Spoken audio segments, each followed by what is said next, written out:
So, I've come to Gateshead to meet Ian Hughes, the guy behind the Vielo brand, to pick up a production sample bike, which is the bike that you see over on Ian's right there, which I'm really excited about riding. It's a lighter, even stiffer bike than the prototype you've already seen me riding in your previous edit.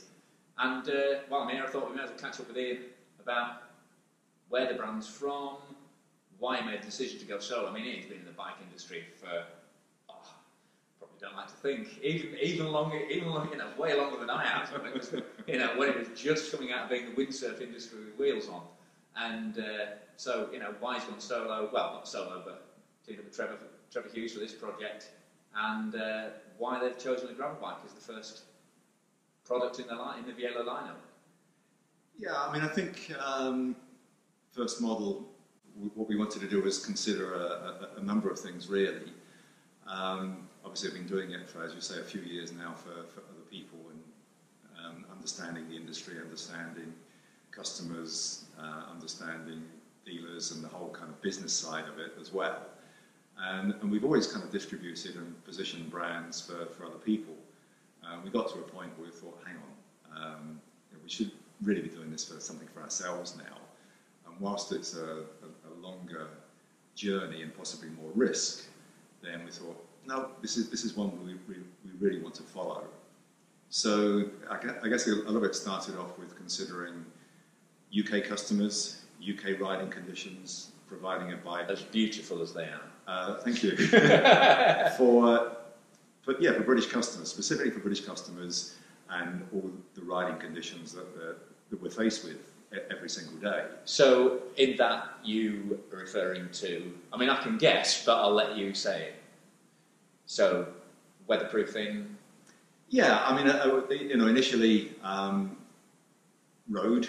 We wanted to position the bike more towards road plus than kind of gravel.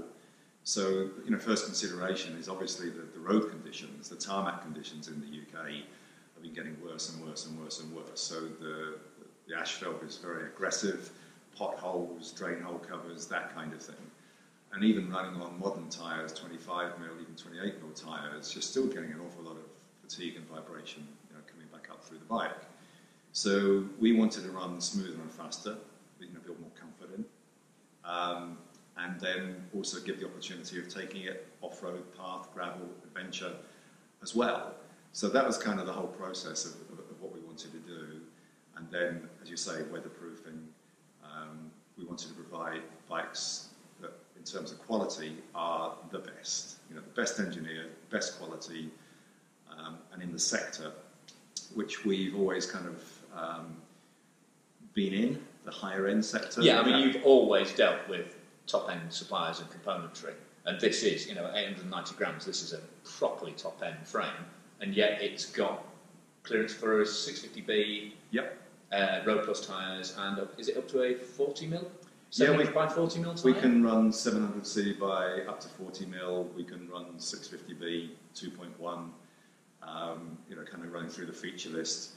We wanted 1 by, from an engineering perspective, it means the bottom bracket is that much wider, stiffer, lighter, so it gives our engineer much more opportunity for providing that feature in the bike. So in terms of stiffness, also not only for acceleration but for cornering the whole thing, it just adds some extra stiffness where we need to be.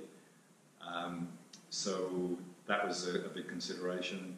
The way the stays are actually engineered, that we've got a bit of some passive suspension actually already engineered into the stays. Yes, I remember what you were saying when I was riding around on the proto bike. You were like, if you do any teasers for Instagram, make sure you don't show the stays. The stays are absolutely crucial. And I have to say, the ride quality is, it's hard to tell where each element feeds into the overall ride, but there's definitely something very, very special about the back end of that V+1 in terms of the smoothness, and yet that really strong power delivery. I mean, I've set like King of the Mountain times. Well, PRs that were only a couple of seconds off King of the Mountain times on uphill, rooty, single-track climbs, flat out in frozen conditions on that thing. Even when I bumped into dog walkers halfway up and had to kick again, and it's just like, hang on, this is in theory a slightly heavy-duty road bike. I mean, like you say, you're not even positioning it primarily as a gravel bike, and at well under 1,000 grams, it's a proper lightweight road bike. in terms of the way it rides on the road. Yes. You know, am I right in thinking mudguards are on the way as well? Yeah, we wanted to engineer, again, just taking British riding conditions into consideration, that in terms of mudguards, we wanted to produce a bike that will be mudguard ready. So we've got some SKS Blue Mills special edition for our bike. So all of the studs are actually inside the frame rather than outside the frame, so they're all nicely concealed. Again, engineered to a point where they fit beautifully. It fits the aesthetics of the frame and the bike as well. Simple little things like scratch guards where you're mounting the wheel and the rotor. We've got stainless steel scratch guards on the left side of the stays to help protect the frame and the paint. And they're beautifully neat. Don't know if you just want to point them out on the frame to your left there. Yeah, they're tucked away inside here, but again, it's just a nice little feature. But that is, you know, that's not just a piece of flat plate you've picked up and stuck on with Bondo. No. It's a really, really, I mean, you know, if you get the chance to go into a Vielo dealer and see those close up, you know, they're a work of art in themselves, I would have to say. So that's good. Same on the fork as well, on the left-hand side. So again, the rotor is not catching the fork and damaging the paint or the frame. And then obviously just a slightly smaller one behind the chainring, just in case you here drop as well. it off. Yeah, just in case. So again, there's those features. We wanted to run, okay, good old UK, we run back brake on the left-hand side. Not many suppliers consider that. We wanted to consider that, and also the cable routing. So we paid particular attention to cable routing and porting as well here. So we've got a really, really nice curve on both sides. Back brake on the left-hand side, cable runs through the bar, and then nicely into the frame here. And again, just making sure that this is engineered really, really snug, so there's no water ingress where the cables run through the plugs. If there is any, we've got suitable sized drain hole underneath the bottom bracket. Right. And it's a hidden clamp on the seat post as well. It's a wedge clamp on the seat post, isn't it? Yes, it's a single wedge clamp system, which works extremely well. So it's nice and supple out of the way. Very, very simple clamping system. So that works, as I said, the work works very, very well. It just makes the whole frame nice and tidy. Then we've also considered, in terms of bottle cage mounts, toolbox mount, lunchbox mount as well. They're all already positioned onto the frame. So you've got two bottle cage mounts. There's a toolbox mount underneath, and if you want to, then you can even put your lunchbox on the top tube. Yeah, which, you know, cosmetically saves you a lot of scratches and little strap bags riding about all over the place on top of that paint job. And of course, the dropper post is something that's very rare to see on a 890 gram road frame. But was that something that you wanted to include right from the start of design? I think it was. I mean, our engineer was very, very keen on it because he'd been working on a special little device that could operate from the mechanical left-hand lever to a hydraulic dropper post. So there's a very special device which he'd engineered to operate that. So we wanted to include that as an option. So if customers did want to run dropper post, as you say, you know, take it out in the woods and make the bike bounce a little bit, then for sure you can do that. And it's all neatly concealed. Again, cable routing all the way through inside, so there's no external cables, no additional lever getting in the way of the bar or anything. So yeah, that's been very well received. It's an upgrade on the bike if customers want it. If not, we can run it with normal. Yeah, because that's quite a niche thing. But if you get it, you absolutely get it. And I think a lot of what I'm seeing is a lot of people who kind of got fit back in when road was, you know, hadn't touched a bike probably for ages, got back into road biking because it was quite an easy, quick fix for fitness, but are now kind of hankering after doing the mountain biking they used to do. They're finding out about the road conditions, but they don't want to do a Red Bull Rampage video. And so having a bike with that slightly wider bar and the 170mm disc brake up front and a dropper post gives them, well, probably more capability than the last mountain bike they rode in sort of the mid-90s, but without that kind of pressure to go and do jumps or go to a bike park or all these other things. You know, they can get a real sense of satisfaction, exhilaration and entertainment just from razzing around the same woods they walk the dog around. And, you know, that's certainly where I've really enjoyed the bike. And I think that's where a lot of the kind of impetus and growth behind gravel is coming from. It's not just, it is road riders wanting to get away from traffic and wanting to get that exploring element, but it's also people who, 10, 20, maybe 30 years ago were doing exactly that anyway, but they kind of lost sight of it, and mountain biking kind of abandoned them, really. Yeah. But these bikes are putting it right back in front and centre. So, just moving on, the bike's available frame only. Yes. In a couple of different colourways, plus some special options. But also you're doing these complete builds here. Yeah. What was the reasoning? What's the main focus behind the complete build in terms of strategy? I think what we wanted to do, and just going back on your point in terms of versatility, I think in terms of the options for this bike, it is unbelievably versatile. You can go and ride with your mates, your road bike mates, and not get dropped behind because gear ratio wise it covers everything.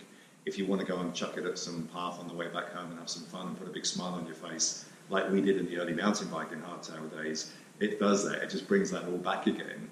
Or if you wanted to go further and adventure, then there's all the opportunities to do that with this frame.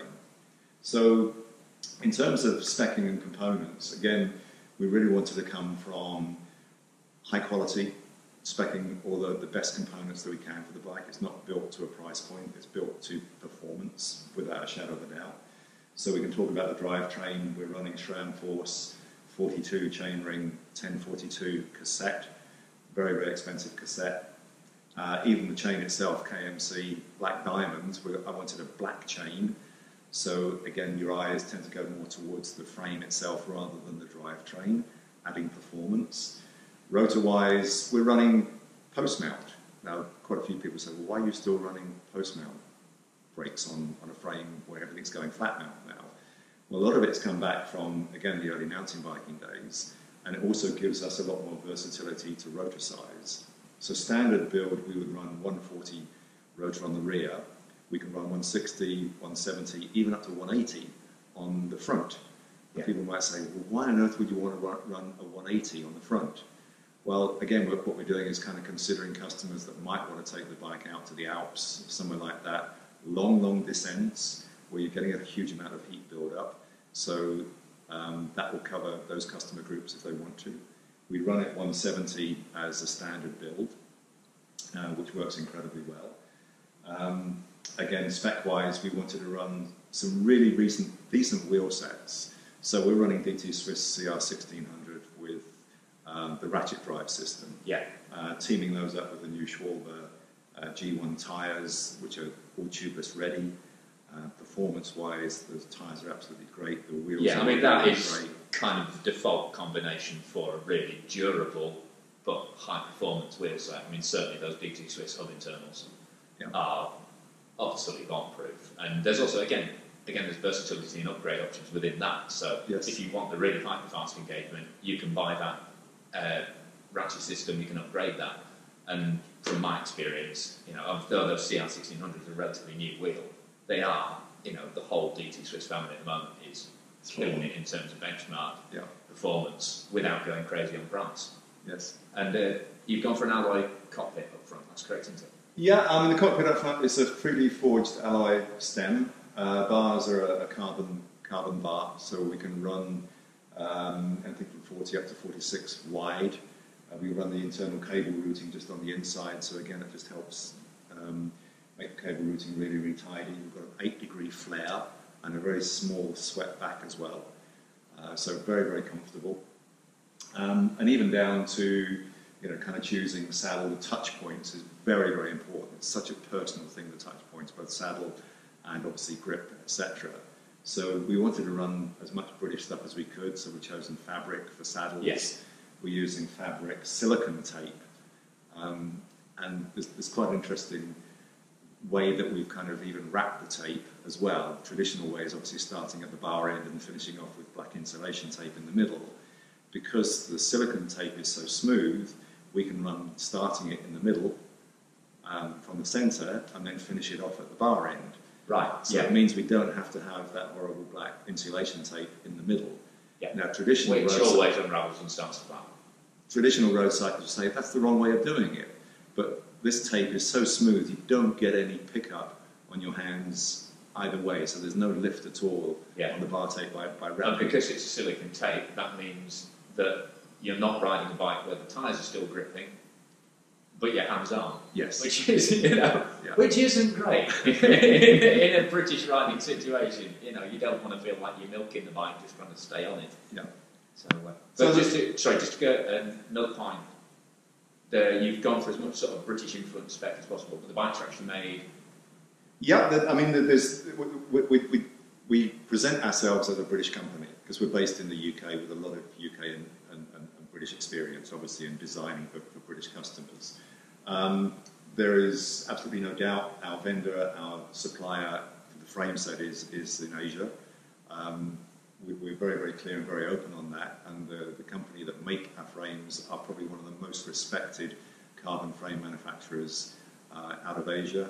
Quality control on their side is absolutely spot on. Safety, all the ISO safety standards they meet and exceed as well. So again, we wanted to choose and select the best frame quality that we possibly could. And believe me, they are absolutely stunning when they come out. Component-wise, again, yes, for sure, we're using SRAM, we're using DT Swiss, we're using our own bar, our own stem. We can run RockShox dropper seat post or our own carbon seat post, fabric saddles, fabric bar tape. And again, we're always looking at other options as well, if there are other UK component suppliers that we can include into a build. Yeah, but obviously if people want to go super patriotic, then just buy the frame. They can, that's exactly it. I mean, we're not totally bound by just supplying one brand group set manufacturer. If somebody wanted to run Shimano as a build on this bike, that can be done for sure. I've got one of the shops in Bagshot, and I know the guys at Bike Treks in the Ambleside as well, always looking at coming up with creative ideas how they can produce more custom build. Yeah. So the customer can buy the frame set only if they want. They can buy the finishing kit, bar, stem and seat post, and then choose their own wheels and choose their own components. And I think one point I do want to make is, with us being quite a small independent company, we can react to things very, very quickly in terms of supplying other group sets, other components, and we can react very quickly to market as well. Yeah. Big companies do an amazing job, global job, but I think as a smaller independent company, then we can react to market trends, and we're on the end of the phone at the end of the day. Yeah. So, and you've got all the frames come to here, and then Yes. they're built up literally downstairs, Yes. in the workshop downstairs. Yeah. So people can, and you're more than happy if people want to ring up and discuss Very, their very, dream build well in advance of them. very, very much so, and I think one of the important things as well we want to discuss is kind of route to market. There's quite a few manufacturers now going direct to customer. That's not the route that we wanted to go as a company. When we supply the bike, we want to make sure the customer picks the bike up. It's all built, it's all dialed in, it's all set up for them, ready to go. I don't want to be delivering bikes in boxes. That's not what our brand So is you're going about. for the ultimate QC, but also working through a very select list of dealers who can provide that level of service. That level of service, and That's you, like you say, your experience in the business Yeah. has enabled you to work with absolutely premium dealers Yes. around the country who when they go in for a Vielo, they'll get the full package. The customer's going to get the best service. We'll point them in the direction of the dealer as well. They may have to travel a little bit further than normal, but they are going to get that absolute best service. And if we're running 12, 15 dealers around the country, then I'm happy to do that. We can also support those dealers with demo bikes, demo days, meet and greet.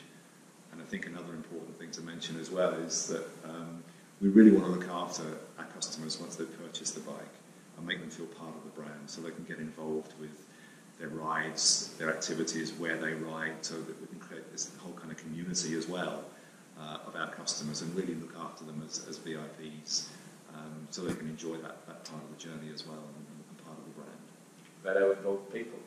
Yeah, very much. I mean, that sort of VIP. Simple little thing, when the customer buys the bike, they'll register it online for their warranty, and we'll send them a nice little box of bike care products, just by way of saying thank you.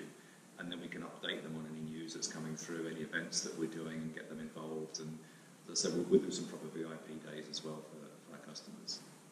Fantastic. Well, look, thanks very much for your time talking through the whole concept behind Vielo and the details on the bikes, and I put you on the spotlight for long enough, and I'm absolutely dying to get out and ride that bike myself. So it's ready to go. Yeah, I mean, obviously I haven't ironed it, but I have even has got relatively close on colour match picking it up, because I know Ian likes these things completely dialed. I should be wearing the orange jacket in the corner. One thing I've mentioned very quickly, you mentioned there's obviously two colourways. We have light blue and orange. This is a code name for this is Lutworth blue, Right. British. And then we obviously have the midnight blue, Yeah. which is Hague Midnight. So it looks quite black, but underneath the paint there's a lot of very, very dark midnight blue colour. If any customers want a specific custom colour, we can accommodate that as well. So that's very, very easily done. All the customer needs to do is either ring us or ring the shop with an outline of what their custom, if they want the bike to match their car or their boat or their, I don't know, specific, that can be done. And the other nice little touch as well, we've involved InvisiFrame that do that wonderful frame. Yes. protection Yeah, very, system as very well. popular mountain biking. So that's all been die cut for every frame size, so that's available. And that's as part well. of the care kit, is it? That's part of the kit. Yep, standard build as you see here. Upgrades, we can go to drop a post. We can even go to lightweight veg visor wheels if a customer wants to go to that kind of level as well. No cost options. You can choose the bar width, the stem length, the crank length, tyre choice are all no cost options, and then we've got a small menu of some cost options as well, or frame only. Fantastic. Okay, I'm going to be taking this bike. I've ridden the prototype. Like I say, I'm super excited to ride the production bike. Should be even faster, lighter, and stiffer, and I can actually show people it. I don't have to hide in dark lanes in the early morning or scuttling around the woods, which was the case with the intro video if you saw that. So thanks again Ian for your time, and look out for a full live ride review video coming up on the production. Vielo V+1. Very special bike indeed. Okay, cheers Ian. Cheers, buddy. Thanks a lot.